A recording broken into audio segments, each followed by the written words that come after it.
All right, so you just had 3, not really snow days, I think we could call them cold days in a row. And that means we got a little bit behind. I don't have to like hurry up and go faster, thankfully. We had enough days built into the schedule that we're going to be okay that way.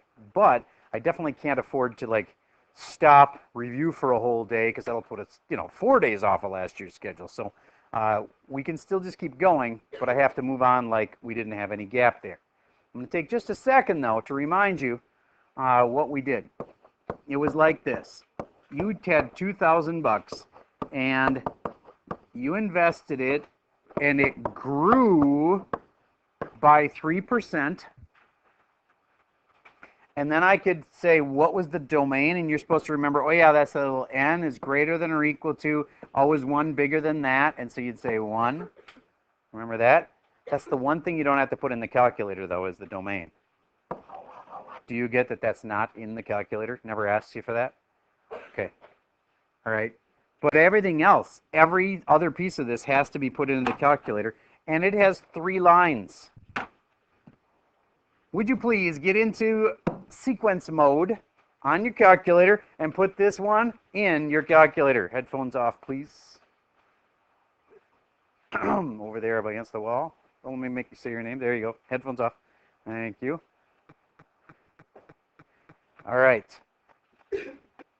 The first thing it asks you is for n-min. Of these, where are the n's? They're the little subscripts. That, and oh, I left something off. 2 sub n minus 1. And yours, actually, on your calculator has parentheses around this because you're trying to say a subscript. All right. Okay. So n-min in this case, 0. That's the first thing you put on that line in your calculator. Then it says u sub n.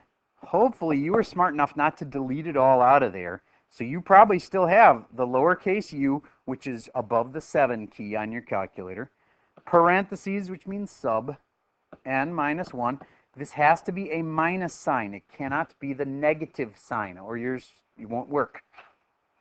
Then parentheses, 1 plus 0.03. There. Does the calculator have everything it needs? No. What haven't we told the calculator? If this, underneath the line, use the calculator, what doesn't it know yet? The starting amount, which is how much? 2,000. We have to tell it 2,000. That's what happens on the third line.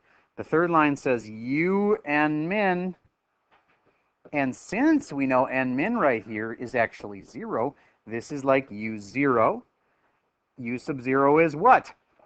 2,000. That's the third line of the calculator. So these are the 3 lines of your calculator if you are in the right sequence mode. Get that typed in right now. And I'm in a moment going to have you slide your calculator next to the other kid next to you and make sure they are identical. This is not a moment where you can just say, oh, I don't understand. I'm going to do that later. You need to do this. Otherwise, they got to help you in a minute. Okay? So here's the groups. These 2 rows slide next to each other. First, would you move up to that spot, and then you guys can be partners. These 2 rows slide next to each other, 6 inches apart. Slide over. These 2 rows slide over. You're going to be a group of 3, so you guys compare with each other. All right, I'm going to pause for a second while they work on getting this in the calculator. Here's how you can know for sure you did it right. Look up u sub 5 on your list. U sub 5. That would mean after 5 years, how much money do you have? Can you read me those digits a little more slowly? What was U sub 5 again?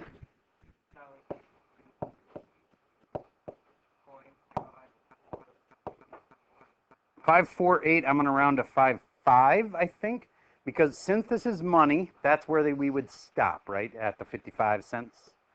Now, some people are like, but mine's slightly different. It's because you aren't actually on the number in the chart. It'll round it. And if it rounds it too much, you get the answer wrong. If they ask you to round it to the pennies, you got to know how to do that.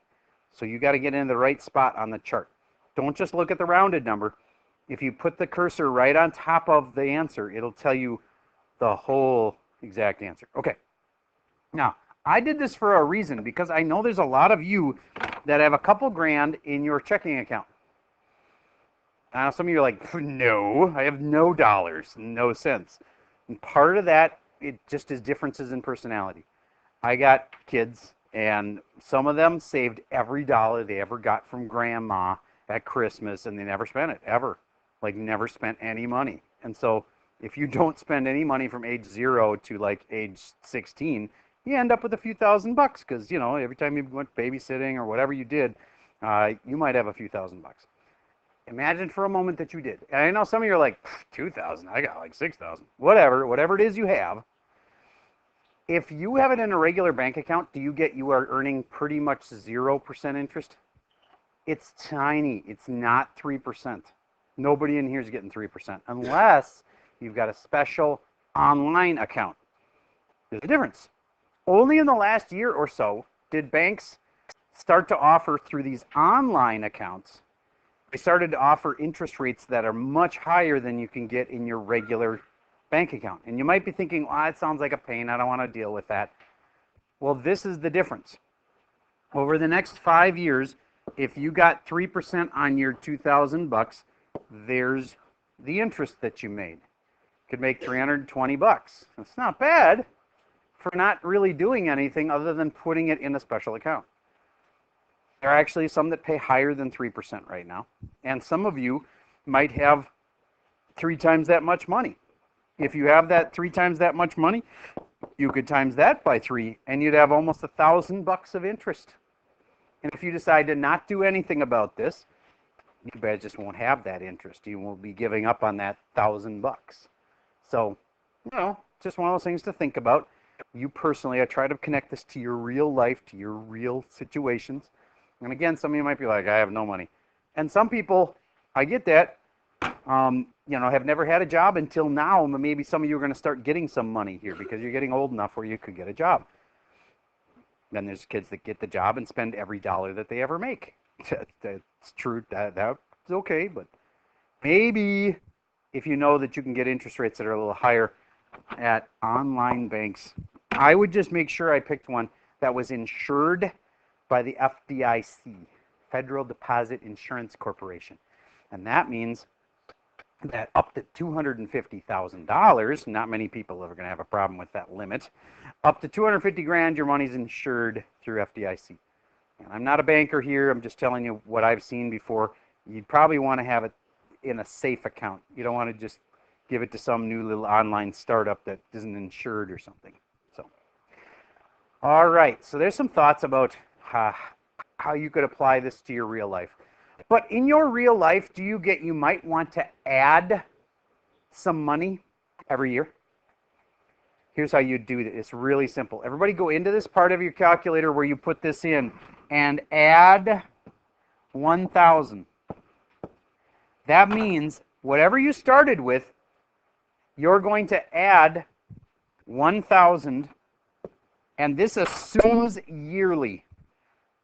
This whole thing is based on the assumption that this is calendar years. We can change that, and we will. When we get to the more advanced unit on this, all we're going to really do different is we're going to like divide this by 12, and that makes it monthly. We're not doing that today, but when that time comes, it's just a simple little divide by 12. Okay. This means every year you're going to get interest, and at the end of the year, it's like December 31st, you're going to drop in a new check for $1,000. It's like maybe you've accumulated small amounts in your really little savings account, and then you're like, okay, I got enough in here. I'm going to take it and move it into that online account where I'll make more money. So that's a once a year add 1,000. Would you now please figure out what your new balance is if you added 1,000 right there? And it should add, you're doing this for 5 years, it should add $5,000, but it'll actually add more. And I want you to think about why. I'm going to pause for a second while you change your formula, figure out what your new use of 5 is, and figure out why it isn't just 5,000 more than before. Pausing. Okay, so she says it's 7,000. It's not 2,000 anymore because we added that 1,000 every year. 7,600 and what? Awesome. Why did it go up more than 5,000?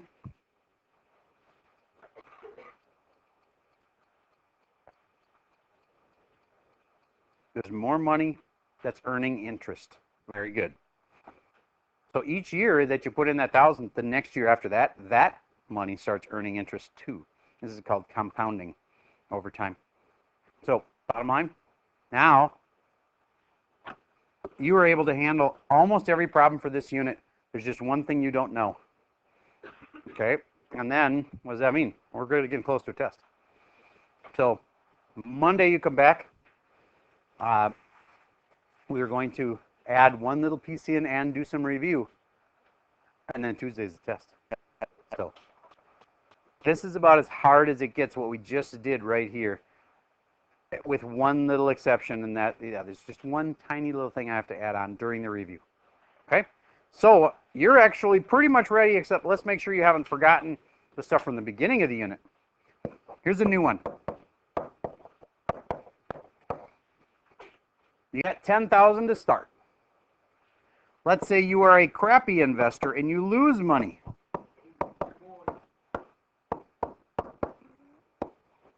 That means you're losing 7% per year. How can you do that? You could actually do that. You just have to buy things that go down in value. Bitcoin's been going down lately. It went down a lot, but it was up a lot. So it's kind of like going all over the place. But Bitcoin was a real good investment for a while. Huge.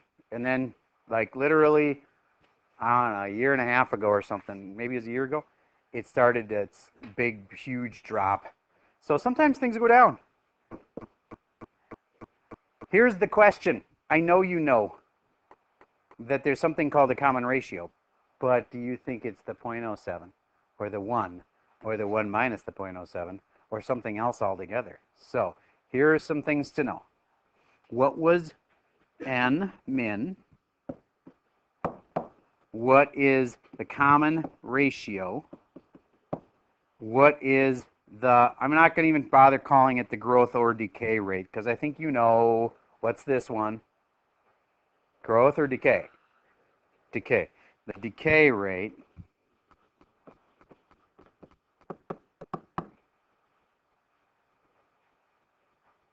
and what would U sub 4 equal?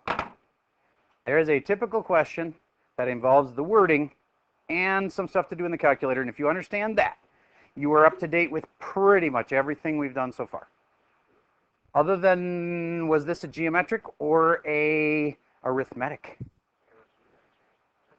Were you multiplying by something every time, or were you adding something every time, or subtracting? You were multiplying, and therefore this one was geometric.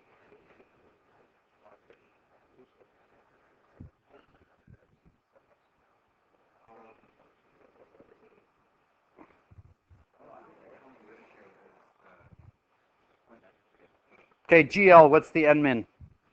0. Correct. What does it stand for? Yeah, it's the smallest n. And am I starting at U sub 1 this time? Nope, starting with U sub 0. Whenever you do real world problems, like today's are all about like loans and investments and that kind of stuff, use U sub 0, because then when U sub 1 happens, it's after 1 year. Because if I start with U sub 1, it's like you're already 1 year into the experiment. It's very confusing. So start with U sub 0 when it's real world. Ratio, common ratio.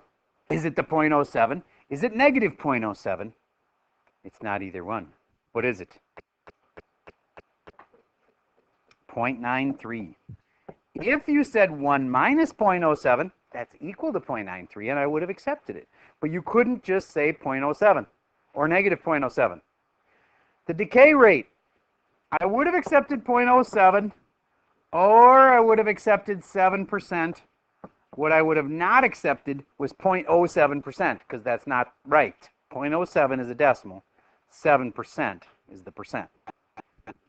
And the last one, U sub 4. Okay. Don't have it yet? All right. Go ahead and type that in. I'll see if somebody else get it in the meantime. What'd you get? 7,400 what? 480, 52. Can anybody verify that number? 7480. A lot of people nodding their heads. Good. Okay, cool. All right. Now, let's start your homework. I'm going to pause when we find that. All right, here we go. Found the worksheet. I told the kids they could skip problems 5, 7, 9, and 11. The very first one is pretty easy. What is the real world meaning of the 100? It's the start, or the starting value. The 0.20, that is not the common ratio. Common ratio would have been the 1 minus the 0.20, which is 0.8. The 0.20 is the decay rate. All right, so then they have a formula here, and you definitely want to put this one in the calculator unless, wait a minute, all it asks is give the real world meanings for the numbers. Well, that's a lot like what I just did. You figure out which one's which. Okay, problem 3. This time I want to note they did not do a percentage increase. So you are not multiplying on problem 3. You are just adding $900 to his salary. So U sub 0 is 44,000. This you always have in your formula every single time. U sub n equals U sub n minus 1. But then what you do could change. And this time, don't put a parenthesis, or your calculator will think you want to multiply by 900. That would be a very impressive salary, but not accurate. You add 900 every year. Okay, so there's your formula. And this, the 6th year, if you started with U sub 0, it's really easy. You can just say U sub 6. That's why I like to start with U sub 0 on real-world problems. All right, remember that you can skip problems 5, 7, 9, and 11. That cuts it down to a very reasonable size. Get it done this weekend. And remember, I'm not saying you can't do 5, 7, 9, and 11. If you need to practice and you know you're not good at this stuff, feel free, do it for extra practice. Certainly wouldn't hurt. All right, that's all I got for you for the video for today.